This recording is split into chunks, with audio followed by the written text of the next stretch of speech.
우리 모두가 죄인이듯이 모든 사람들은요 다 열등감을 갖고 있습니다.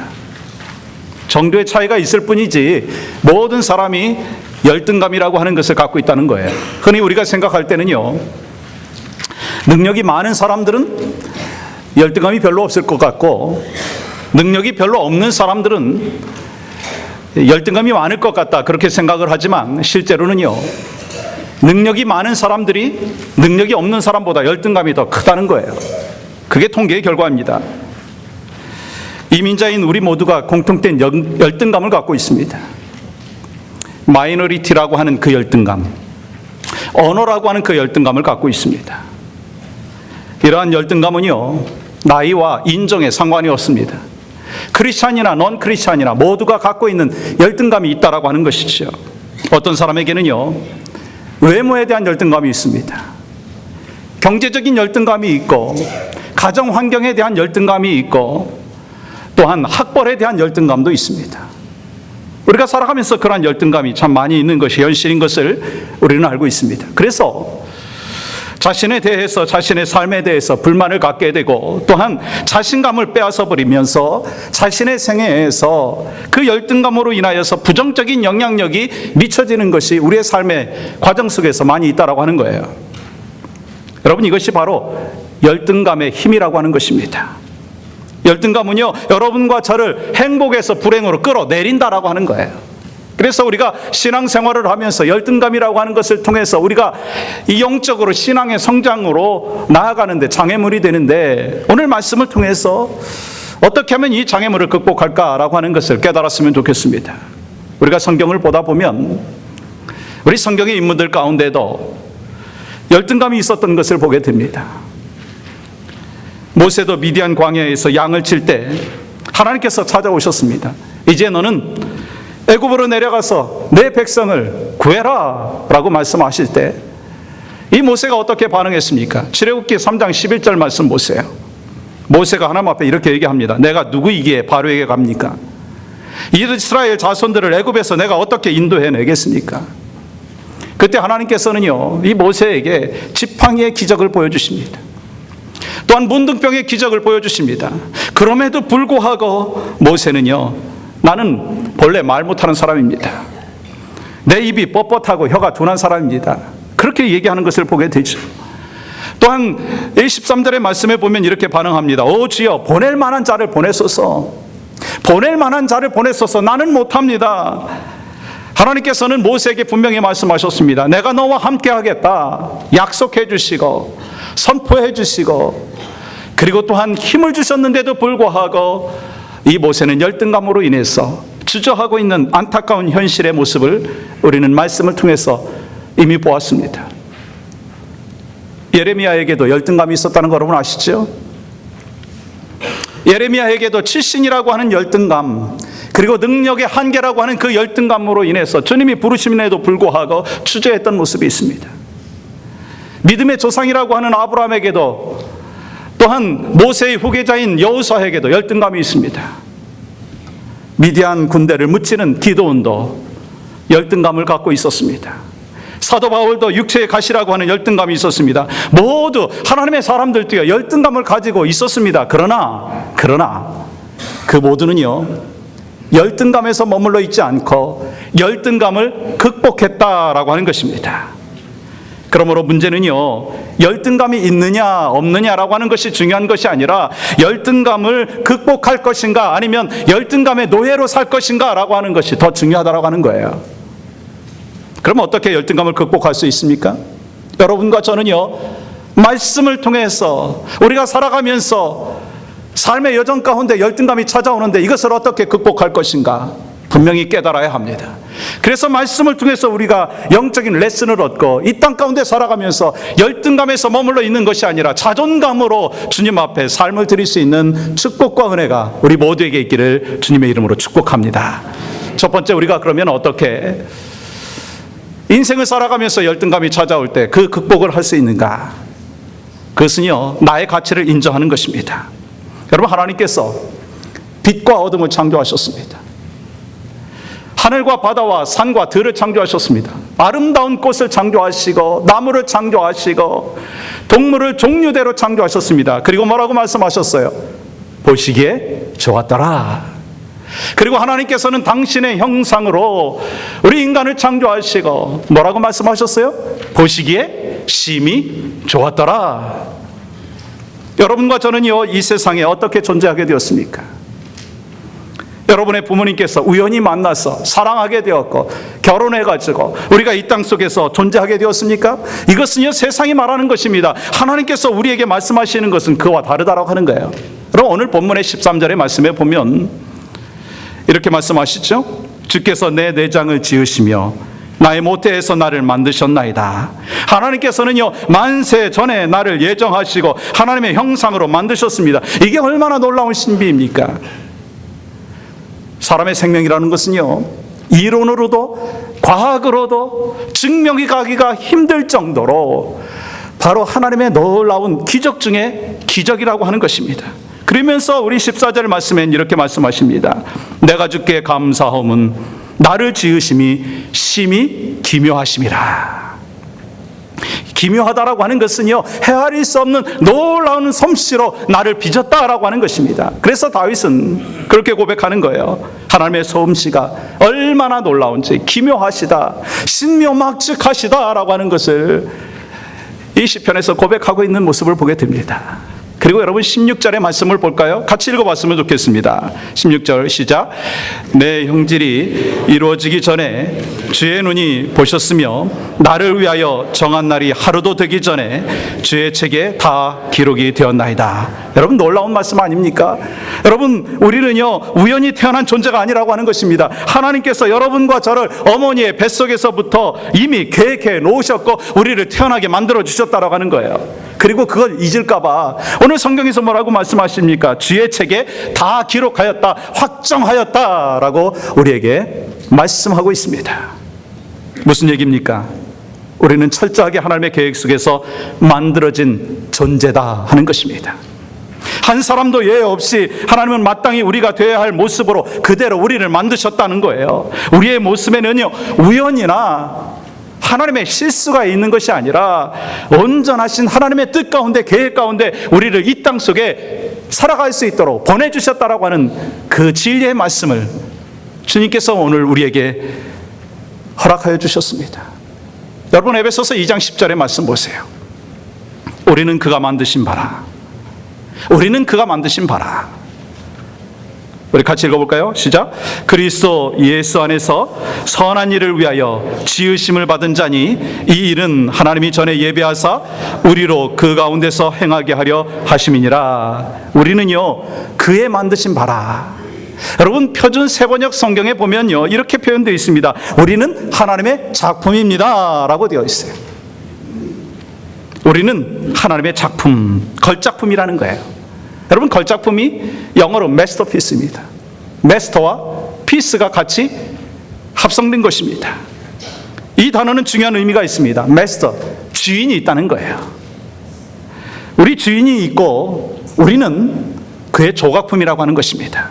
그러므로 걸작품은요, 작품을 만든 주인이 있고 그 작품을 만든 그 주인의 의도대로 조각된 그 작품이 바로 있는데 바로 여러분과 저라고 하는 거예요. 하나님께서는 여러분과 저를 당신의 작품으로 만드셨습니다. 여러분과 저를 하나님의 작품으로 만드셨다면 그러면 여러분 교회는 어떤 곳이에요? 하나님의 작품이 모인 곳이에요. 그래서 주일은 어떤 날이에요? 하나님의 작품 전시의 날이에요. 여러분 이왕 전시에 왔으니까 우리 작품들을 한번 좀 감상해 보았으면 좋겠습니다. 우리 옆에 있는 작품을 한번 보세요. 얼마나 귀한지. 좋습니까? 걸작품입니까? 옆에 있는 분 보시면서 이렇게 얘기해 보세요. 참 좋습니다. 참 좋습니다. 작품이 참 좋다라고 하는 것이죠. 오늘 말씀과 같이 나를 지으시니가 하나님이시고 나를 만드시니가 하나님이시고 그리하기 때문에 나는 이 하나님의 작품이기에 내 얼굴, 내 머리, 나의 키, 그리고 나의 어릴 적의 환경 무엇 하나 우연으로 만들어진 것이 아니라 우연으로 주어진 것이 아니라 하나님의 뜻 가운데 주어졌고 우리는 가치 있는 존재인 것을 분명히 깨달아야 될 줄 믿습니다. 여러분과 저는 내 모습을 하나님 앞에 올려드리면서 주님께서 나를 지으셨기에 나는 가치 있는 존재입니다. 그것을 인정할 때 우리는 이 땅 가운데서 살아가면서 열등감이 극복되어지는, 열등감에서 벗어지는 놀라운 축복의 역사가 우리의 일생 가운데 있을 줄 믿습니다. 우리가 두 번째로는 어떻게 우리가 열등감을 극복할 수 있을까? 그것은 비교의식을 버려야 합니다. 이 열등감에 대한 연구가 참 많이 되어 있더라고요. 근데 그 결과 중에 하나가 머리가 좋은 사람이요, IQ가 130 이상이 되는 사람이요, 특별히 열등감이 더 많대요. 머리가 좋은 사람이 열등감이 많다는 거예요. 여러분 가운데 혹시 열등감을 많이 느끼시는 분이 계십니까? 그러면요, 머리가 좋으신 거예요. 근데 혹시 원래 나는 열등감이 없는 사람이다 라고 얘기하시는 분 계십니까? 그렇다면 해답은 여러분한테 맡기겠습니다. 뭐 통계가 그렇다는 것이죠. 여러분, 한국에서 최고 좋은 대학이 어느 대학이라고 생각하십니까? 서울대라고 생각하시죠? 여러분, 서울대학의 재학생 중에 40% 이상이요, 심한 열등감에 시달리고 있다고 하는 통계가 있습니다. 여러분, 이해하기가 힘들지만 그것은 사실입니다. 근데 재학생들 뿐만 아니라 이 졸업생들도요, 이 열등감에 시달리고 있다는 거예요. 왜 그런가 봤더니요, 좋은 과를 졸업하지 못했다라고 하는 거예요. 뭐 의대나 법대를 좀 졸업했으면 이 열등감에서 해방될 텐데 그렇지 못하다는 거예요. 근데 좋은 과를 졸업한 사람도 열등감이 있대요. 왠가 했더니 수석을 하지 못했기 때문에 열등감이 있다는 거예요. 수석을 한 사람도 열등감이 있대요. 왜냐하면 과 수석이었지 전체 수석이 아니기 때문이라고 하는 것입니다.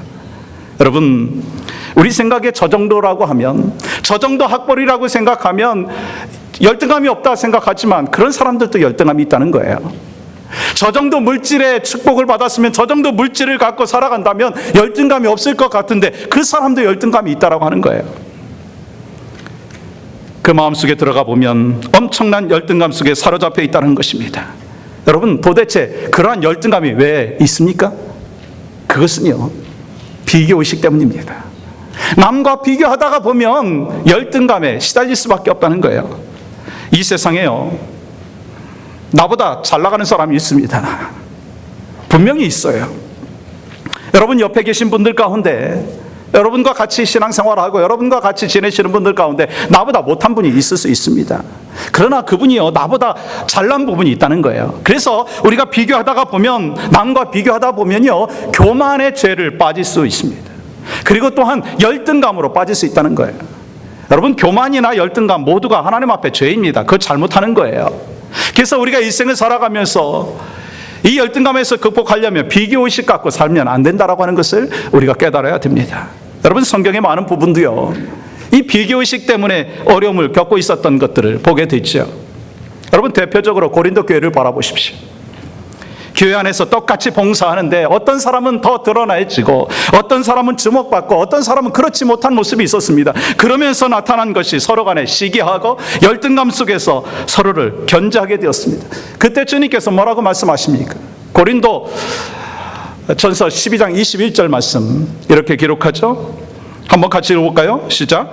눈이 손더러 내가 너를 쓸데없다 하거나 또한 머리가 발더러 내가 너를 쓸데없다 하지 못하리라.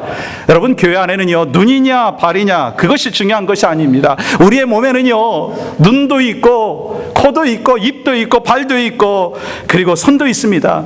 교회 안에도 마찬가지로 다양한 분들이 계셔요. 우리의 눈으로 볼 때는 잘난 사람이 있는 것 같고 못난 사람이 있는 것 같아요. 우리 인간의 눈으로 볼 땐 사실입니다. 그러나 하나님 나라에서, 하나님의 관점 속에서 하나님의 교회에는요, 모양과 역할은 다르지만 모든 사람이 필요하다라고 하는 것을 우리에게 말씀하고 있는 것입니다. 그렇기 때문에 우리는 이 땅에 살아가면서 저렇게 많은 재주를 저 사람한테는 주셨는데 왜 나에겐 그렇지 않은가? 저 사람은 저렇게 외모를 멋지게 만들어 주셨는데 나는 왜 그렇지 못한가? 왜 나는 다른 사람보다 경제적으로 부유하지 못한가? 왜 다른 가정은 자녀들이 잘 나가는데 왜 우리 가정의 자녀들은 그렇지 못한가? 여러분, 그렇게 생각하지 말아야 되는 거예요. 하나님은요, 거기에 대해서 이렇게 말씀하십니다. 로마서 12장 3절의 말씀입니다. 내게 주신 은혜로 말미암아 너희 각 사람에게 말하노니 마땅히 생각할 그 이상의 생각을 품지 말고 오직 하나님께서 각 사람에게 나누어 주신 믿음의 분량대로 지혜롭게 생각하라. 내게 주신 은혜로 말미암아 마땅히 생각할 그 이상의 생각을 품지 않고 믿음의 분량대로 지혜롭게 생각해라. 여러분, 사랑하는 이 가정을 바라보면서, 사랑하는 성도들을 바라보면서 여러분은 어떤 생각을 갖습니까? 발이냐 눈이냐, 그것을 먼저 바라보지 않기를 원합니다. 발이냐 눈이냐, 그것이 더 중요한 것이 아니라 중요한 것은요, 하나님께서 나에게 맡겨주신 그 장소에서, 하나님께서 나에게 맡겨주신 위치 속에서 지혜롭게 생각하고 그 자리에서 최선을 다하는 것이 우리에게 맡겨주신 사명이다라고 하는 것, 그것이 바로 지혜로운 하나님의 백성인 것을 우리에게 가르쳐주고 있습니다. 우리가 신앙생활하면서 이 지나친 비교의식 속에서 살다가 보면 사랑하고 축복해야 될 관계인데도 불구하고 마음껏 사랑하고 축복하지 못하는 그런 모습이 우리 가운데 있다라고 하는 거예요. 주 안에서 함께 신앙생활하고 있는 그 성도들의 그 축복된 모습을 보면서 기뻐하고 서로 잘된 모습을 격려해야 되는데 그렇지 못하면서 배 아파하는 경우가 있다는 거예요. 그래서 어떤 분은요, 자신의 사업이 잘 되는데 그 잘 되는 그 사업에 대해서 좀 신앙의 간증으로 좀 나누고 싶은데 나누지 못한다는 거예요. 사실 저도 그 이야기를 들으면서 이해는 갔습니다. 근데 참 가슴 아프더라고요. 상대방이 잘 되는 모습을 보면서 축복하고 또 격려하고, 아, 나도 저렇게 잘 될 수 있도록 하나님 안에서 신실한 하나님의 백성으로 살아야 되겠다, 그런 마음이 있어야 되는데 사람들의 마음 가운데는요, 비교하면서 왜 저 사람은 잘 되는데 나는 그렇게 못하게 되는가, 그 마음 때문에 마음껏 자랑하지 못한다는 거예요. 참 가슴 아픈 현실 아닙니까? 우리는 예수 안에서 한 형제이고 한 가족인 줄 믿습니다. 여러분, 가족이 잘 되면 축복을 해주죠. 가족이 잘 되면 기뻐할 수 있죠. 근데 말로만 형제이고 말로만 가족이다라고 하는 것으로 고백하고 살고 있지 않은지, 그 모습이 바로 여러분의 모습이고 저의 모습이 아닌가 하는 그런 생각을 해봅니다. 사울은 누구도 따라올 수 없을 정도로 출중한 외모와 권력의 사람이었습니다. 그러나 그는 어린 다윗을 바라보면서 열등감을 이기지 못했습니다. 질투로 세월을 낭비했습니다. 왕으로 누릴 수 있는 많은 그 행복을 누리지 못했습니다. 결국 그는 어떻게 되었습니까? 전쟁터에서 자기 스스로를 죽음에 이르게 하는 그 안타까운 현실을 볼 수 있습니다. 혹시 나에게 주신 그 축복은 기뻐하면서 다른 사람에게 주시는 축복을 기뻐하지 못하고 배가 아파한다면 그 사람은 어떤 사람일까요? 계속해서 그의 인생은 배 아픈 인생이 될 것입니다. 주님은 우리에게 말씀하셨습니다. 누가복음 6장 38절에서 분명히 우리에게 약속해 주신 진리의 메시지가 있습니다. 우리 한번 같이 받았으면 좋겠습니다. 시작. 주라, 그리하면 너희에게 줄 것이니 곧 후이 되어 누르고 흔들어 넘치도록 하여 너희에게 안겨주리라. 너희가 헤아리는 그 헤아림으로 너희도 헤아림을 도로 받을 것이니라. 아멘. 여러분, 비교의식 속에서 열등감을 갖지 말고 상대방이 잘 되는 것을 기뻐하라, 그리고 나누라. 그리하면 그 헤아림으로 도로 받을 것이다. 너도 넘치도록 채워주실 것이다. 주님께서 말씀하신 이 진리를 믿습니까? 여러분, 비교의식에서 벗어나기를 원합니다. 다른 가정과 비교해보고, 다른 남편과 비교해보고, 다른 교회와 비교해보고, 다른 사람의 사업과 비교해보고, 그러다 보면은요, 우리는 열등감에 빠져서 신앙의 성장은커녕 신앙이 후퇴하고 좌절감과 그리고 어리석은 한 인생을 살아갈 수밖에 없다라고 하는 것입니다. 하나님께서 필요하셔서 내 모습 이대로 허락해 주신 줄 믿습니다. 내게 이런 은사를 주시고 내게 이런 얼굴을 주시고 이러한 환경을 주셨습니다. 하나님은 실수가 없으신데 왜 내가 하나님의 의도대로 살지 못하면서, 하나님께서 계획하신 그 뜻대로 쫓아서 살지 못하면서 열등감 속에서 머물러 있어야 되겠습니까? 주님은 우리에게 말씀하십니다. 나를 지으시니 하나님이시다. 나를 만드시니 하나님이시다. 우리가 이것을 기억하고 다른 사람과 비교해서 우리의 일생 가운데 열등감에 빠지는 것이 아니라 다른 사람과 비교의식을 벗어버리고 열등감에서 극복되어지는 일생이 우리의 일생이 되기를 주님의 이름으로 축복합니다. 우리 한 가지 더 있어요. 우리는 열등감에서 어떻게 극복할 수 있는가? 주님의 사랑으로 우리는 극복할 수 있습니다. 여러분, 누가복음 19장에 나오는 삭개오 이야기 여러분 잘 기억하십니까? 그 말씀에 보면 이 삭개오도요 열등감이 있더라고요. 그런 세리장이었습니다. 또한 부자다 그렇게 표현되어 있죠. 그런 키가 작다라고 하는 열등감이 있었습니다. 또한 세금을 탈취함으로 인해서 동족으로부터 이 소외된 열등감을 갖고 있었던 사람이었습니다. 그렇기 때문에 그 열등감을 극복하기 위해서 어떻게 하면 돈을 더 많이 벌어볼까, 어떻게 하면 돈을 더 끌어모아볼까 라고 하는 그런 생각 속에서 더 많은 착복을 했는지 모르겠습니다. 근데 그의 모습 가운데는요 공허한 마음이 채워지지 않았습니다. 공허는 더 커져갔고 소외된 그 마음은 더 심해졌습니다. 그런데 어떤 소식이 들려옵니까? 예수님께서 자기가 살고 있는 마을에 오신다는 거예요. 그 소식을 듣고 예수님 앞에 나아갔습니다. 그러나 삭개오는 예수님 앞에 직접 나갈 수가 없었습니다. 왜요? 키가 작다는 것, 또 사람이 많다는 것. 그래서 어디에 올라갔습니까? 뽕나무에 올라갔습니다. 돌무화과 나무에 올라갔습니다. 그때 예수님께서 삭개오를 보시면서 뭐라고 말씀하셨습니까? 누가복음 19장 5절의 말씀이 있죠. 삭개오야, 속히 내려오라. 내가 오늘 내 집에 유하여야 하겠다. 여러분, 이때 삭개오가 발견한 것이 뭐라고 생각하십니까? 예수님의 사랑입니다. 예수님의 관심입니다. 예수님을 만나면서 그는 회개하게 되었습니다. 예수님을 만나면서 구원의 역사를 체험하게 되었습니다. 예수님을 만나면서 회개와 구원의 역사를 체험하면서 변화된 삶을 살게 되는 놀라운 은혜를 경험했습니다. 그래서 삭개오가 뭐라고 말합니까? 가난한 사람들에게 나의 재산의 절반을 주겠습니다. 남의 것을 빼앗은 것이 있다면 내가 4배로 갚겠습니다. 여러분, 이 삭개오는요 주님을 만나면서 주님의 사랑을 체험하면서 열등감에서 회복된 변화의 삶을 살았다라고 하는 것입니다. 이게 놀라운 이 주님의 사랑을 발견한 사람의 모습이라는 것이죠. 다메섹 도상에서 예수님을 만난 바울에게도 육체의 가시라고 하는 그 열등감 그렇게 문제가 되지 않았습니다. 예수님을 만나면서 이 열등감이 극복되어지면서 오히려 자신의 약함을 자랑하고 있는 그 바울의 모습을 볼 수 있지 않습니까? 여러 번 남편을 바꿔가면서 결혼을 했습니다. 그렇게 살아봤습니다. 그러한 수가성 여인도 예수 그리스도를 만남으로 인하여 예수 그리스도의 사랑을 발견함으로 말미암아 열등감이 회복되어서 자존감을 갖고 복음을 전하는 귀한 축복이 있었던 것을 우리는 분명히 알고 있습니다. 이렇게 예수님을 만나면 변화의 삶을 살게 되고 열등감은 치료되어지고 극복되어질 줄 믿습니다. 우리가 예수님을 만나면 하나님의 사랑을 경험하면 내가 얼마나 귀한 존재인가를 깨닫게 된다는 것이죠.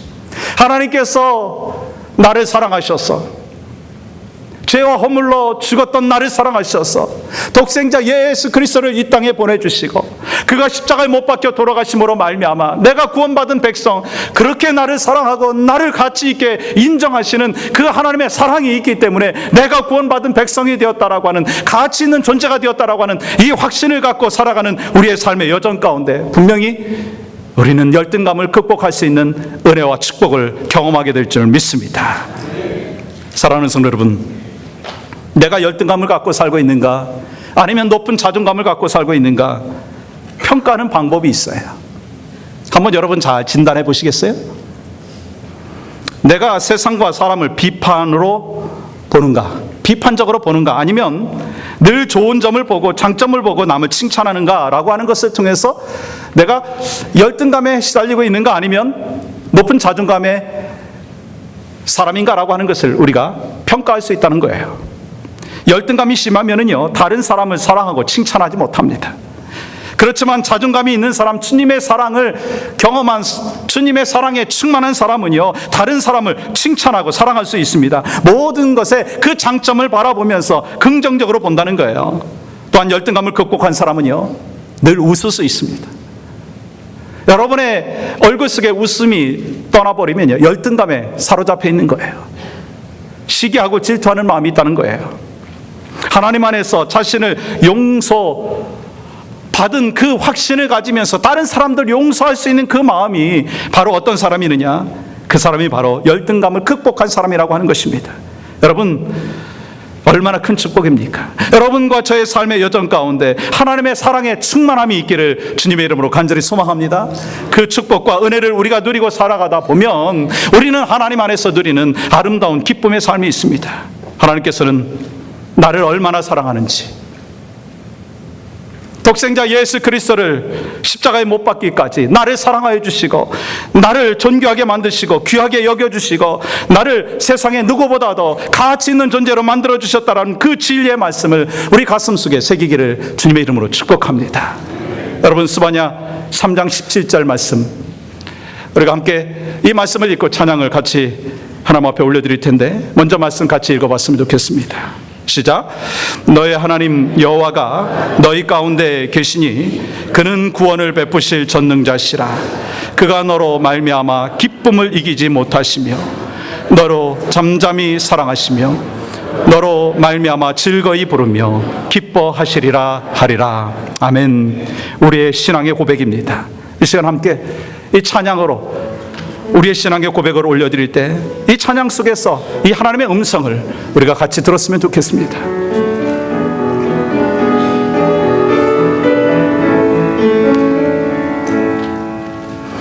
너의 하나님 여호와가 너희 가운데 계시리. 그는 구원을 베푸실 전능자시라.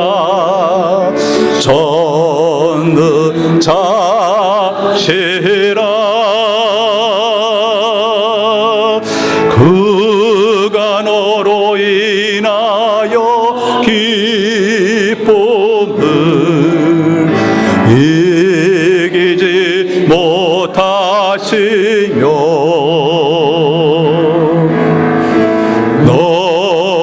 잠잠히 사랑하시며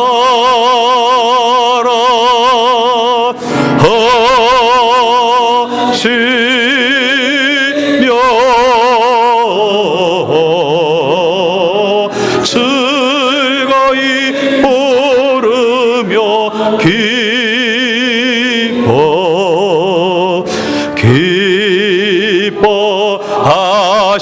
기뻐하시리라. 우리는 하나님의 사랑을 받은 존재들입니다. 하나님의 사랑을 받은 존재인 것을 확신하면 우리의 삶에 열등감이 찾아온다 할지라도 그 열등감을 극복하고 하나님 안에서 자존감의 역사의 삶을 경험하게 될 줄 믿습니다. 아버지 하나님, 감사합니다.